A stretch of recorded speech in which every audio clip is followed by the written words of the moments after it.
welcome Josh to Vegan Camp Out 2023. Thank you very much. Thanks for coming. Pleasure. Is this your first Vegan Camp Out festival? It is, yeah. How does it feel being at a vegan festival as opposed to a normal festival? Well, I'm hearing the word vegan a lot, which is great. I like that word.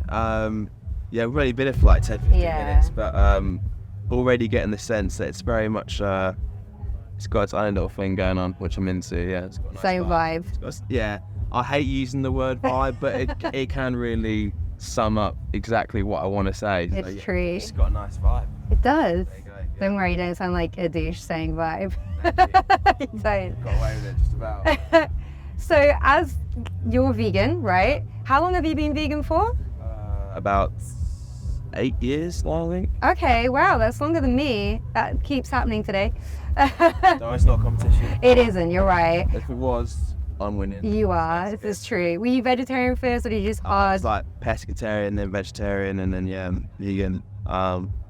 Yes. How is it as a musician making that transition? Has it been hard, like touring? No, I mean, it would have been a nightmare probably 10, 15 years ago, but I mean, even like the way that like, I don't know, just the way that people are kind of taking care of your veggies and stuff, now they're far more accommodating for like vegan people and catering and stuff like that. And so, yeah, it's good. It's a more, I don't want to say it's hit the mainstream, but I kind of feel like it has in a way. Yeah, But, it kind of has. We're at a whole vegan festival.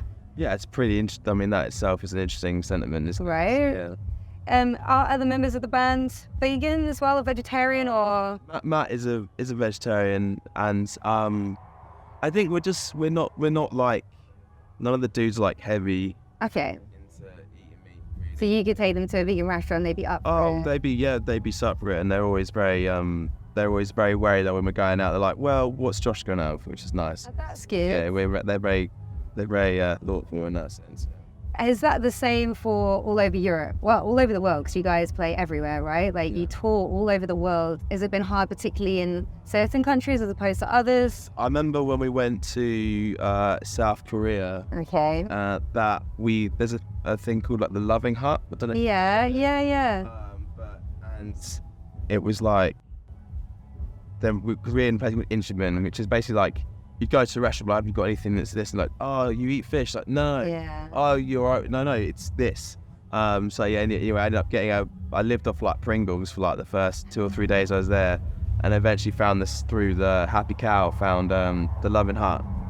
Big up, Happy Cow. Big up, and like took some like little Korean cab with 40 kilometers to go and get lunch. And I was like, I have to eat some normal food because this is exhausting how bad this is going. So yeah, that was pretty rough. And America used to be pretty rough and can be pretty rough sometimes, but for the most part, we go through some really great places that are, some of my favorite restaurants in the world are out in like Portland, Oregon. There's a place called Harlow, which is amazing. I always go there. So yeah, you start kind of getting like a bit of a, I don't want to say like a what was it, black book, is that the expression? Yeah, well, like full of the places you might go to. Like, I make a mental note, like, oh, I went to that place this time, I'll go there again, sort of thing. So yeah. What's the best place when you tour for vegan foods? I'd say Australia. Really? Actually, yeah. That's interesting. Yeah, they know how to do good food in Australia, for sure. We were just there, so it's probably because I was just there, it's fresh in my mind.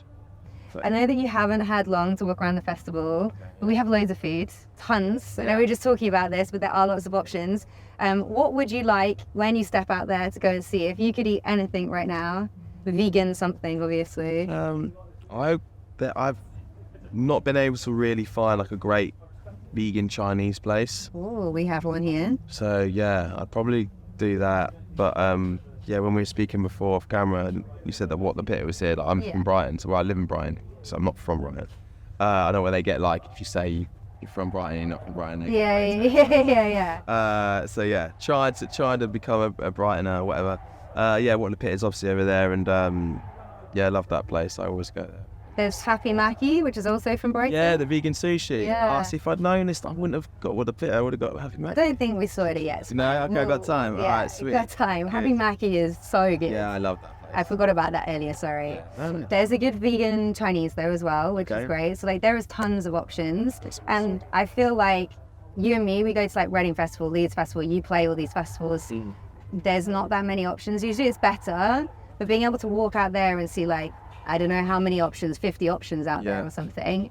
That's insane, refreshing, right? I'm sure. Yeah, no, it's really exciting. I hope that happens more in these other festivals that you play at, that I go to. Yeah, absolutely. I think it's it depends what side of the argument you sit on, like because everyone has different kind of reasons that initiate them, turning vegan or whatever. And I found that like the more that like you try and tell somebody to do something, the more they almost kind of like resist it. So I just think sometimes like I took my friends actually to a place called Bonsai, which is a plant-based kitchen in Brighton the other day. Didn't tell them where we were going, didn't tell them what we were going to have. Just like I booked it's my favourite restaurant, I'm taking you there. And it's only when we're in it like, oh, you've taken us to a vegan spot. I was like, yeah, trust me, you won't even, it's not going to be an issue for you, they all eat meat or something like that. Yeah. They're just like, all of them are like university. All around the table like, this is the best thing we've had in fucking ages. So it's just about like, I guess kind of having a go at the stigma and removing a little bit. And it's, things take time. And I also try like, to just, so hopefully in bigger festivals, the mainstream festivals, you can try and challenge that school of thought, which is, oh no, I must have fucking doner kebab or whatever people eat in festivals. Yeah. But and I'm sure in time that will happen. And as I said, like earlier on, I was like, oh, vegan went mainstream. It kind of has, and I think it will continue to go from strength to strength. And I think it's all part of the education, So I agree. Other festivals, if you're watching this, Josh is saying he wants more vegan food at your festival. I'll have a word with a couple of the guys and girls that run the bosses. I'll ask if they can do something about it. Because your fans. Who's this? Who? What band?